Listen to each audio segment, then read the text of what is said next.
Comment maximiser ses gains avec les hormones de croissance? Qu'est-ce qui est le mieux? CJC 1295 plus ipamorelin, MK677 ou l'hormone de croissance elle-même? Bon, pour tous ceux qui ne me connaissent pas, je m'appelle Gabriel Garipi, je suis un Open IFBB Pro.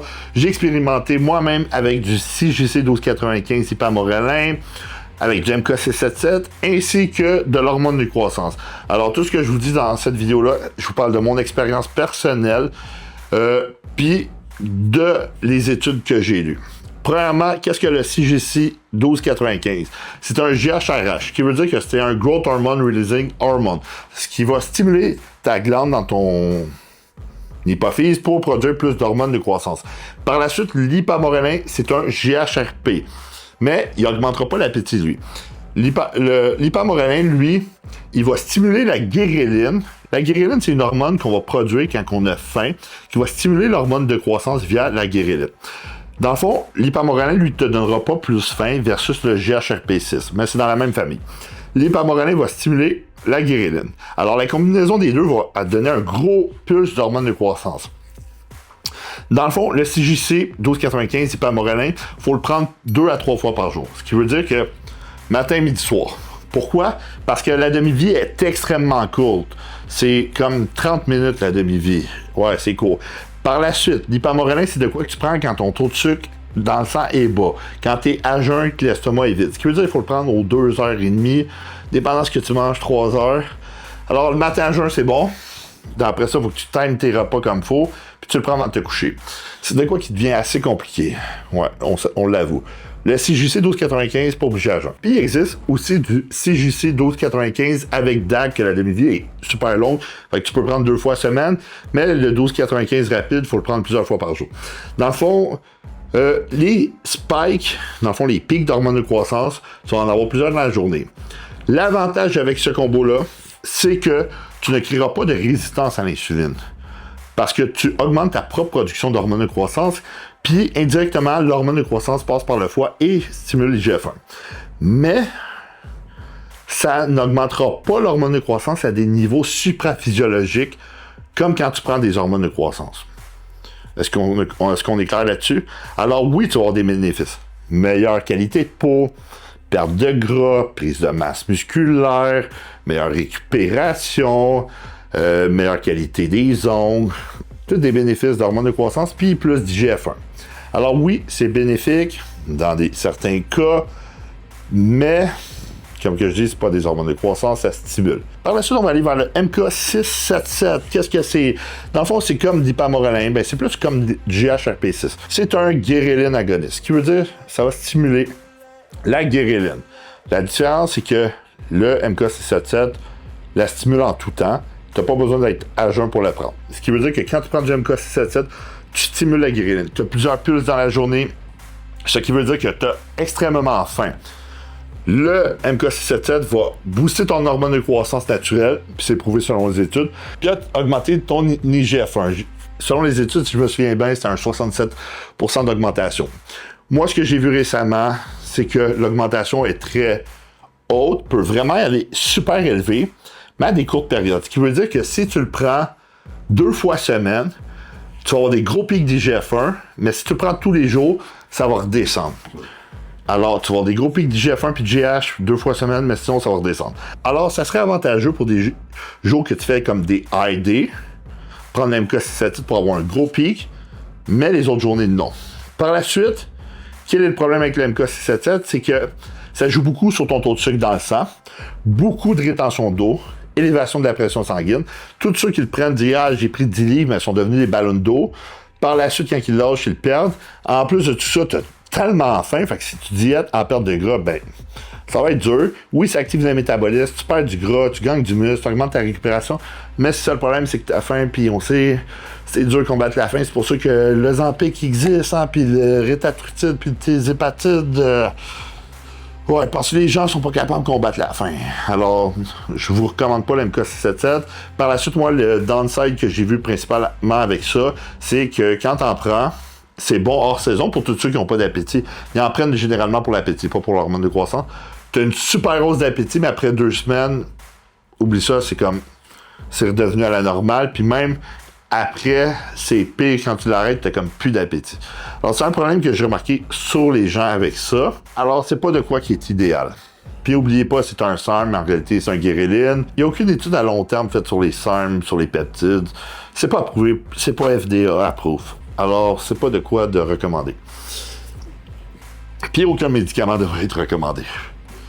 Pour utilisation, comment je pourrais dire, personnelle, autre que prescrit, personne. Par la suite, l'hormone de croissance. L'hormone de croissance, qu'est-ce que c'est?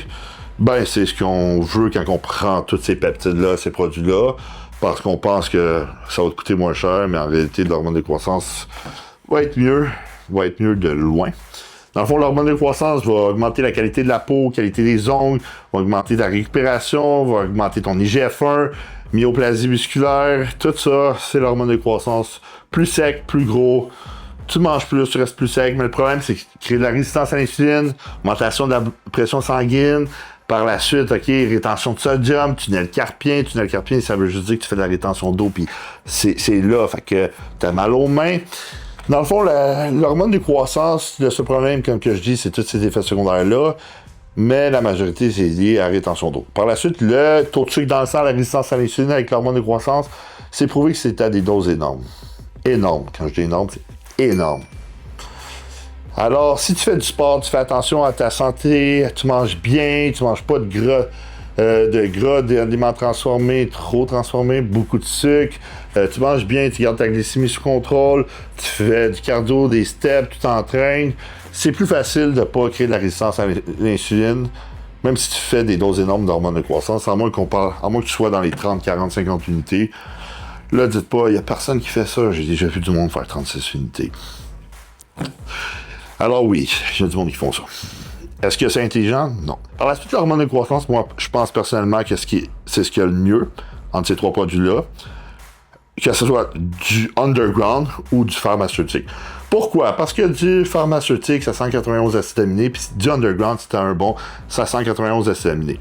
Puis tu peux l'envoyer faire tester, si tu le fais tester, check la pureté, le nombre d'unités, puis le dimer. Le dimer, qu'est-ce que c'est le dimer? C'est des protéines dégradées. Plus que le dimer est haut, moins que ton hormone de croissance va être bonne, plus qu'il est bas ou qu'il est à zéro, mieux que c'est. Pourquoi? Parce que ton corps va vraiment mieux l'absorber. Alors, l'hormone de croissance, si elle est super top shape, j'en ai vu plein qui n'ont pas de dimer, 98-99% de pureté, ainsi que son overdose en underground qui était vraiment pas cher. Puis j'ai vu du pharma qui était super bon, qui avait un peu de dimer, un peu moins de... La pureté est tout le temps à 98 et 99, le pharma, tu sais, c'est pharmaceutique. Un peu de dimer, c'est arrivé quand il en parle, le gars de Janoschik, c'est arrivé souvent. Mais le pharma, le problème, c'est que tu vas payer 5, 4, ça dépend de ta plug, 2, 3, 4, 5, 6, 7, 8, j'ai vu jusqu'à 10 fois le prix. Pour du pharma. Puis la plupart des pharmas sur le marché sont faux. Là, dites-moi pas, j'ai un ami qui peut avoir du génotropin ou de l'Humatrop, il vient de tel pays, c'est vrai. Je l'ai vu souvent.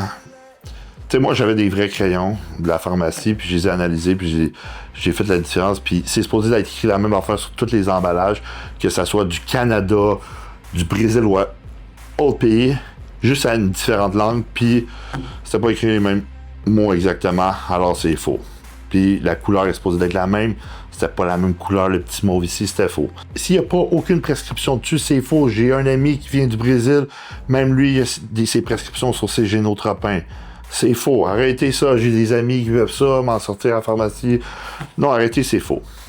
Puis, si vous n'auriez pour vrai, exemple, votre ami en avait à la pharmacie, c'est limité. T'sais, il peut pas t'en sortir 100 demain matin, ok, ou 15 par jour, genre. Arrêtez avec ça. C'est toutes des copies.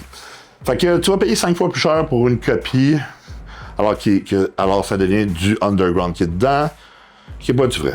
C'est stupide. Dans le fond, puis moi, je suis un grand fan, pour ceux qui ne savent pas d'hormones de croissance, je pense que c'est plus santé faire beaucoup d'hormones de croissance que faire beaucoup d'anabolisants, puis je suis pas le seul à penser ça, il y a beaucoup de top coachs qui pensent ça. Quand je dis beaucoup, comme 8, 10, 12 unités, 15 unités d'hormones de croissance, tout dépendant de ton size. Si tu pèses 150 livres, 4 unités. Si tu pèses 300 livres, 1,15, ça serait... Tu sais, on s'entend, tout est relatif aussi, tout est relatif à ton expérience que tu as fait dans le passé, comment à ton size musculaire, tout est relatif dans la vie.